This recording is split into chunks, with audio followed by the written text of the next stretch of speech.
What's up, guys? Welcome to Daily Dose of Reddit. This is your host, Zach, and today's subreddit is r/AmITheButthole. Alright, this story's called, Am I the Butthole for Not Taking My Ex's Daughter on a Family Vacation? Background. Ex and I were together for 4 years, married for 1.5, and have a 9-year-old, male, 9-year-old male, Noah, together. Ex cheated while I was pregnant, found out when sister-in-law told me that AP, sister-in-law's friend, was pregnant. When I found out, I took Noah and left. I have primary custody. X has weekends. X and AP and GF, I guess accidental pregnancy / girlfriend, have a 7-year-old female, Amy. X and I are usually pretty good when it comes to co-parenting because we have to be. While I usually avoid girlfriend for the obvious reasons and because we just don't mesh. Happened in 2019. Every year my family takes one big week-long vacation. It's a big deal for us because as kids, there's 6 of us, we couldn't afford it. Now that we're all adults and financially stable, we can afford this luxury. We decided that for the 2019 vacation that we're going to Disney World, Florida. Everyone's excited, and by April, everything is basically planned for the August trip. Transportation, accommodation, sightseeing, etc. That year, Noah spent spring break with X since he and girlfriend were taking the kids to visit X's family. During spring break, Noah tells everyone who asks how he's doing and how he's super excited about Disney World, Florida, especially since he helped research Disney World and things we could do in Florida. Now, this upsets Amy. According to ex-mother-in-law, ex-father-in-law, we still have a good relationship, Amy threw major tantrums the last 3 days of the trip. When I went to pick up Noah after the week, X and girlfriend wanted to talk to me. They tell me that Noah's been bragging about Disney World, Florida the whole week, and now Amy wants to go. So to make it fair, I should take Amy along too. In their words, I should help foster an equal relationship between the siblings. Girlfriend said that since they took Noah for a week, spring break, and gave me a break, the least I could do is take Amy for a week too. I laughed. I seriously laughed in their faces. 1. Amy's not my child, so not my responsibility. 2. This was a family vacation, and while Amy's met some of my family during Noah's birthday parties, she's not my family. 3. They took Noah for a week because X wanted him to spend time with his paternal family. 4. Frankly, Amy's a brat. X and girlfriend spoil her to no end, so she doesn't accept no and has to have it her way all the time. Obviously, I said no, that I have no obligations to Amy, and listed reasons 1 through 3, and thought 4. X gave up after the 3rd time asking, but girlfriend hounded me until the trip, calling me a butthole, among other names, saying they couldn't afford a trip to Disney World. Amy even asked me the couple of times I did pick up at their house when I was taking her to Disney World, before and after the trip. Girlfriend's made some snide comments recently when Noah said he was sad about not getting a 2020 vacation, and a couple of X and mine's mutual friends said that I could have just taken Amy to keep the peace. Well, I could have taken Amy. It would have been a financial strain for me. I really didn't want to deal with a child who wasn't mine. Am I the butthole?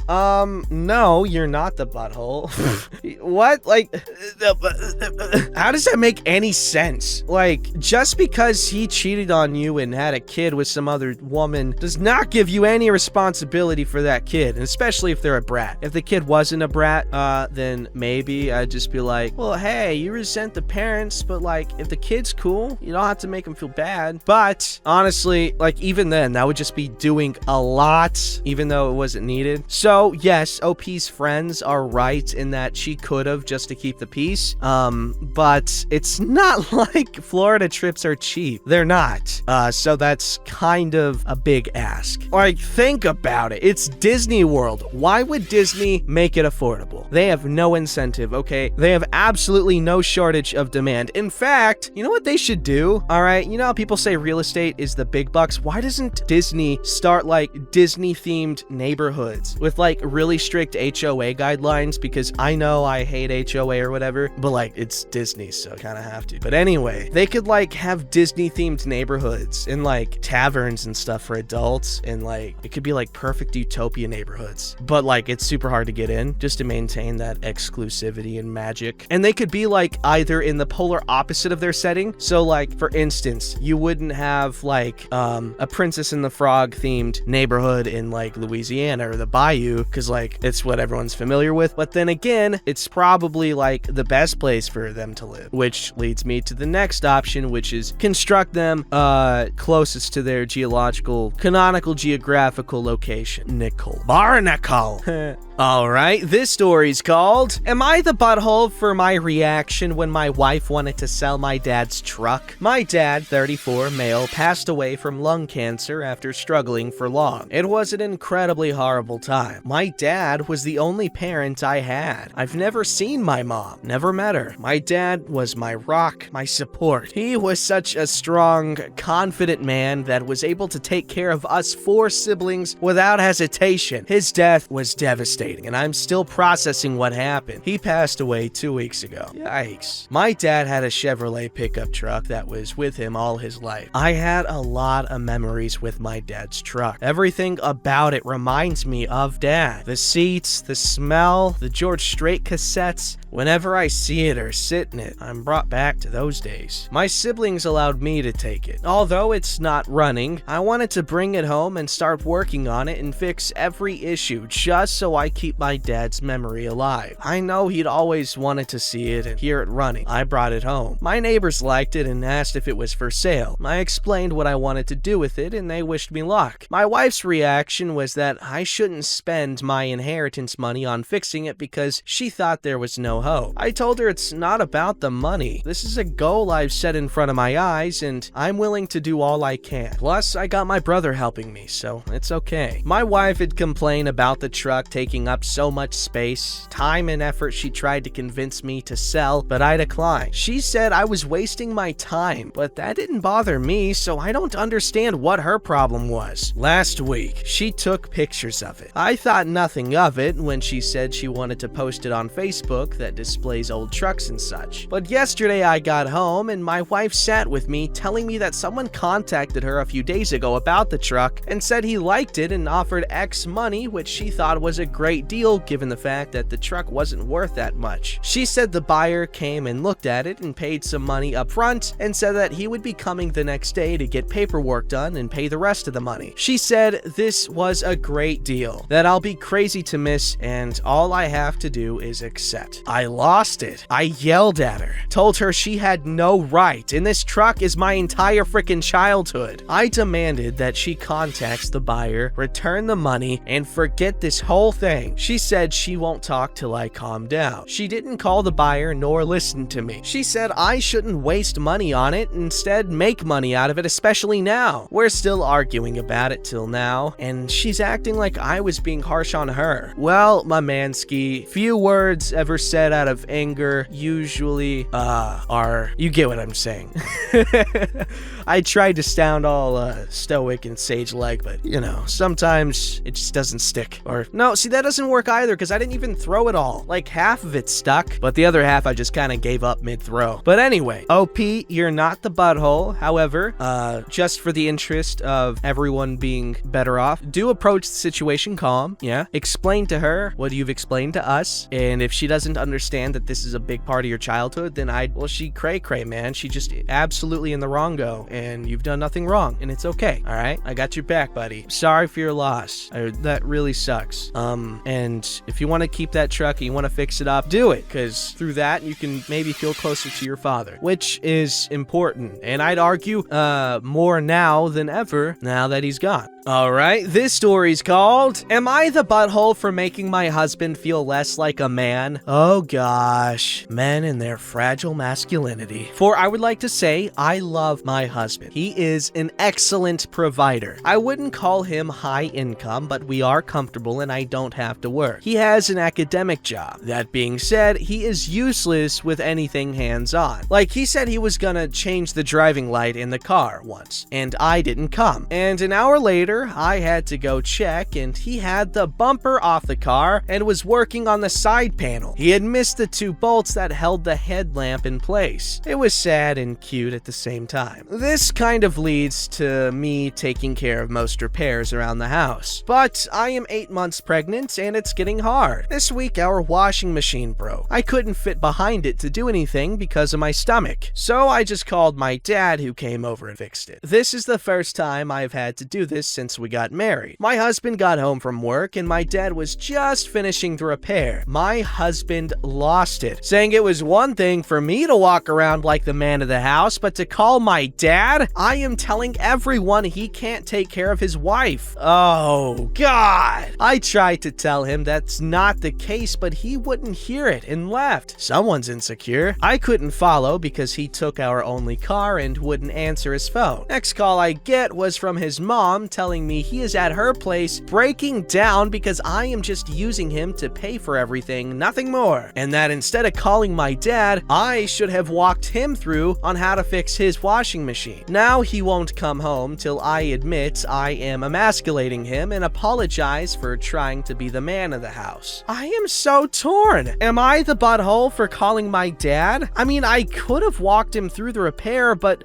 it would have taken longer and I would have to cut into his free time. Oh, honey. Okay, guys, am I the only one who's seeing this? Oh, man. Girl, you gotta respect yourself more. Girl, he literally cried to his mommy. I'm not exaggerating here, okay? Let's break this down, okay? Husband is poopy at fixing things, and that's not a bad thing, okay? Someone in the house should know how to fix something, and if she does, that's sick, okay? She's already home to begin with. All right, so husband sucks at fixing things. Wife fixes things, all right? Wife is pregnant. Wife calls dad. Husband gets upset because wife called dad to fix things instead of letting him fail at it. So husband cries to mommy, and that is like the most literal way I can use that. Instead of dealing with the issue head on, he went and cried to his mom. So this man is a man baby, all right? He's a little baby man, all right? I'm not saying divorce him. That is an extreme action for this reaction, but I suggest you sit down and put your foot down. He is not,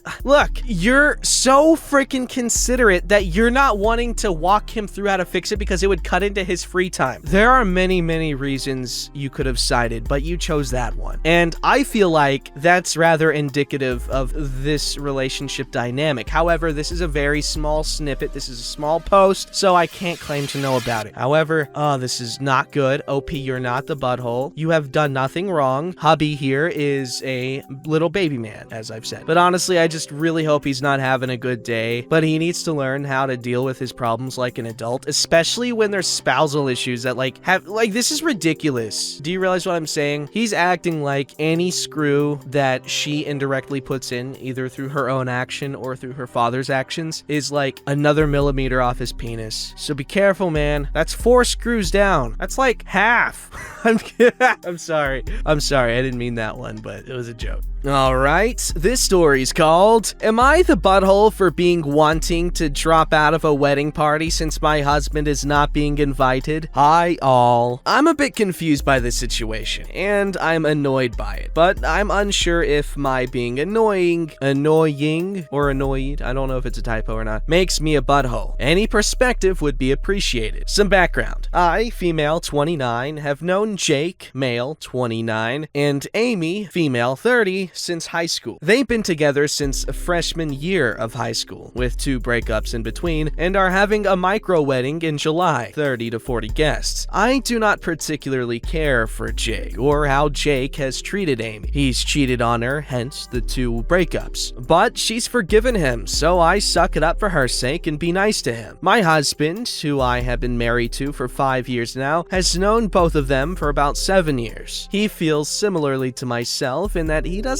care for Jake, but he sucks it up for Amy. Amy asked me to be her maid of honor. I accepted. Only after I accepted did she tell me that my husband isn't invited to the wedding at all. Neither ceremony nor reception. Originally, I was annoyed, but fine with this because 1, it's her wedding, and 2, her wedding is small for obvious reasons. However, I found out that some of the other bridesmaids are having their boyfriends, not married. Some are also just +1s for those who are single / not in long-term relationships invited. When I questioned Amy as to why the boyfriends were invited but my husband was not, she claimed it was because Jake didn't think my husband treated him fairly at our wedding. For more background, at our wedding, my husband made a groomsman drop out last minute due to a family emergency. Jake expected to be asked to fill in since Amy was one of the bridesmaids, and when my husband chose a different person, a cousin of my husband, Jake was offended. It seems petty that Jake is holding on to this half a decade later, and it feels frustrating that Amy asked me to be her maid of honor, only telling me about my husband's lack of invite after I accepted. However, it is her wedding, and I can't or shouldn't try to control what she or Jake chooses to do or who to invite. Still, I'm feeling frustrated and am second guessing whether or not I want to remain her maid of honor because it just feels a bit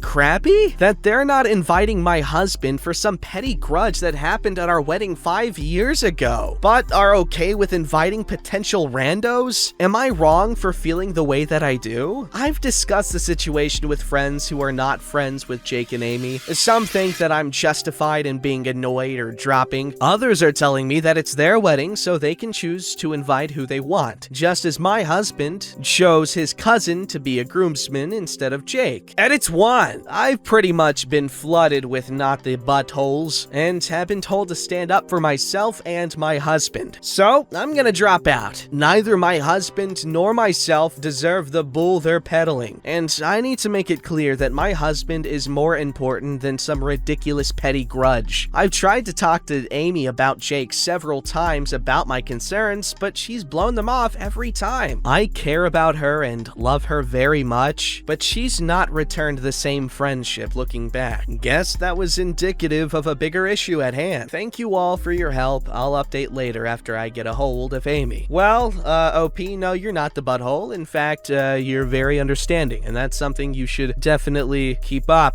You need better friends that love you and care about you and don't hold petty grudges like this. In fact, you need friends that'll joke about it. Alright, this story is called, Am I the Butthole for Lashing Out at My Husband or Making a Scene at the Doctor's Office? I want to see two people make a post about the same event and see how differently everything is told, and even if we could tell that they're the same story. But that's not relevant, I was just thinking of it. Me, female 27, and my husband, male 32, have been married for 3 years. He's an accountant and I'm a hairstylist. He always worries too much about money, making tens of plans and changing them without letting me know, setting up budget after budget after budget. He freaks out over small debts. 2020 was a real struggle for us. He started saving money and keeping it at home and calling it for emergencies, although we already have an emergency fund. I gotta say, his behavior would stress me out. I find myself telling him to stop worrying about money too much and to put the pen and calculator down because he'd literally calculate how much we spend a day. It's crazy. I'm currently pregnant. This was planned. My husband was happy, although he started setting budgets and making plans of how much money to save for our baby. I'm in my 13th week, and yesterday we had an appointment with the doctor to do an ultrasound scan. The scan revealed that we're actually expecting a twin. No, this isn't my first pregnancy. I had a baby die at 7 months from my previous marriage. When the doctor told us we were expecting a twin, my husband paused. He just stared, then asked, "How could it be?" Then told the doctor to check again. Then again. At that point, the doctor and I were getting annoyed. I was embarrassed. He threw a fit saying he didn't make plans for a twin and he's only capable of affording one baby. I was so embarrassed when he told the doctor this. The doctor was polite. She said that twins mean double joy, double blessing. My husband laughed at it sarcastically and told the doctor that it was easy for her to say. Some people can't afford more than one child, and made comments about her salary and how much she's paid. I felt horrible, and I kept apologizing for his behavior. We got home. He argued that the doctor didn't seem professional and demanded we see another doctor, and that's when I lost it. I lashed out at him and told him making a scene at the doctor's office and embarrassing me like that was not okay. He defended himself, saying he was just expressing his frustration, that he didn't make plans plans for a twin and can only afford to provide for one baby. I called him ridiculous for how he said it, and he got mad and told me I shouldn't try to police his emotions and control his reactions, then left the house. He sent a text later telling me that I hurt his feelings and that his opinions matter too. He's expecting me to apologize, but I don't want to after causing more stress than what I'm already dealing with. Now it's silence. Was I the butthole? Should I have let him speak like that? He made it seem like he was disappointed. He in some way ruined my joy, to be honest. As someone who already experienced a loss of a baby, this hurt me a lot. Note, I suggested therapy and he got offended, asking how I could think he needs therapy for trying to think about our future. Alright. Here's my opinion. As a father, in the future, potentially, if I'm pretty sure I'm gonna have a kid or kids. If not on purpose, then definitely by accident one of these days. I'm kidding. Anyway, as a dude, all right, this guy already seems like he's nervous about money and stuff, and honestly, he's an accountant. Makes sense, because money's scary, I guess. But also, it seems like a dude who likes to over-prepare for things, and if that one baby was already having him on edge like that, then, you know, being surprised with the news that he's getting too, well, that's gonna be a surprise to him. And yeah, it's terrifying, because, I imagine taking care of twins is probably maybe around, I don't know exactly how I'm getting this number, but I'm assuming like maybe twice the amount of work as one baby. Don't forget to like, subscribe, and hit that bell to never miss an episode.